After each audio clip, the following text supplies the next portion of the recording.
Welcome to JRY TV۔ Sultan Mahmud Ghaznavi کا دربار لگا ہوا تھا۔ دربار میں ہزاروں افراد شریک تھے جن میں اولیاء، کتب اور ابدال بھی تھے۔ سلطان محمود نے سب کو مخاطب کر کے کہا، کوئی شخص مجھے حضرت خضر علیہ السلام کی زیارت کرا سکتا ہے؟ سب خاموش رہے۔ دربار میں بیٹھا ایک غریب دیہاتی کھڑا ہوا اور کہا، میں زیارت کرا سکتا ہوں۔ سلطان نے شرائط پوچھی تو عرض کرنے لگا، 6 ماہ دریا کے کنارے چلہ کاٹنا ہوگا، لیکن میں ایک غریب آدمی ہوں، میرے گھر کا خرچہ آپ کو اٹھانا ہوگا۔ سلطان نے شرط منظور کر لی۔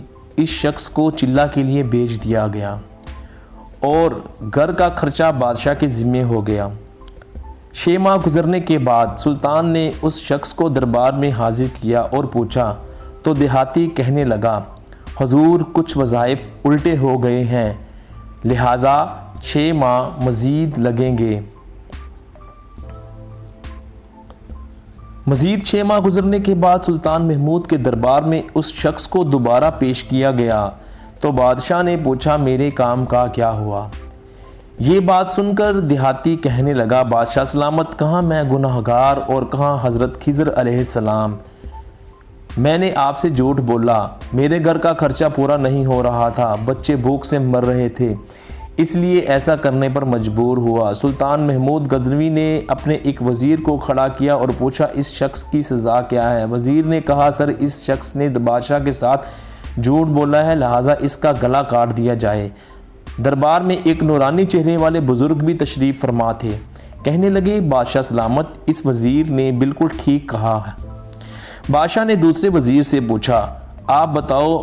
اس نے کہا، اس شخص نے بادشاہ کے ساتھ فراڈ کیا ہے، اس کا گلا نہ کاٹا جائے بلکہ اسے کتوں کے آگے ڈالا جائے تاکہ یہ ذلیل ہو کے مرے، اسے مرنے میں کچھ وقت تو لگے۔ دربار میں بیٹھے اسی نورانی چہرے والے بزرگ نے کہا، بادشاہ سلامت، یہ وزیر بالکل ٹھیک کہہ رہا ہے۔ سلطان محمود غزنوی نے اپنے پیارے غلام ایاز سے پوچھا، تم کیا کہتے ہو؟ ایاز نے کہا، بادشاہ سلامت، آپ کی بادشاہی سے 1 سال ایک غریب کے بچے پلتے رہے، آپ کے خزانے میں کوئی کمی نہیں آئی اور نہ ہی اس کے جھوٹ سے آپ کی شان میں کوئی فرق پڑا۔ اگر میری بات مانے تو اسے معاف کر دیں، اگر اسے قتل کر دیا تو اس کے بچے بھوک سے مر جائیں گے۔ ایاز کی یہ بات سن کر محفل میں بیٹھا وہی نورانی چہرے والا بابا کہنے لگا، ایاز بالکل ٹھیک کہہ رہا ہے۔ سلطان محمود غزنوی نے اس بابا جی کو بلایا اور پوچھا، آپ نے ہر وزیر کے فیصلے کو درست کہا، اس کی وجہ مجھے سمجھائی جائے۔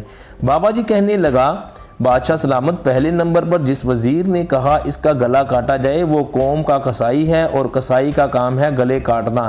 اس نے اپنا خاندانی رنگ دکھایا، غلطی اس کی نہیں آپ کی ہے کہ آپ نے اس قصائی کو وزیر بنا لیا۔ دوسرا جس نے کہا اسے کتوں کے آگے ڈالا جائے، اس وزیر کا والد بادشاہ کے کتے نہلایا کرتا تھا، کتوں سے شکار کھیلتا تھا، اس کا کام ہی کتوں کا شکار ہے، تو اس نے اپنے خاندان کا تعارف کرایا۔ آپ کی غلطی ہے کہ ایسے شخص کو وزارت دی، جہاں ایسے لوگ وزیر ہوں وہاں لوگوں نے بھوک سے ہی مرنا ہے۔ اور تیسرا، ایاز نے جو فیصلہ کیا تو سلطان محمود سنو، ایاز سید زادہ ہے۔ سید کی شان یہ ہے کہ سید اپنا سارا خاندان کربلا میں ذبح کرا دیتا ہے مگر بدلہ لینے کا کبھی نہیں سوچتا۔ سلطان محمود اپنی کرسی سے کھڑا ہو جاتا ہے اور ایاز کو مخاطب ہو کر کہتا ہے، ایاز تم نے آج تک مجھے کیوں نہیں بتایا کہ تم سید ہو؟ ایاز کہتا ہے، آج تک کسی کو اس بات کا علم نہ تھا کہ ایاز سید ہے، لیکن آج بابا جی نے میرا راز کھولا، آج میں بھی ایک راز کھول دیتا ہوں۔ اے بادشاہ سلامت، یہ بابا کوئی عام ہستی نہیں، یہی حضرت خضر علیہ السلام ہے۔ شبلی نعمانی کی کتاب سے اقتباس۔ تو دوستو، یہ ہوتی ہے شان اللہ والے لوگوں کی کہ وہ کتنے صبر کے ساتھ اور کتنی حکمت کے ساتھ فیصلے کرتے ہیں۔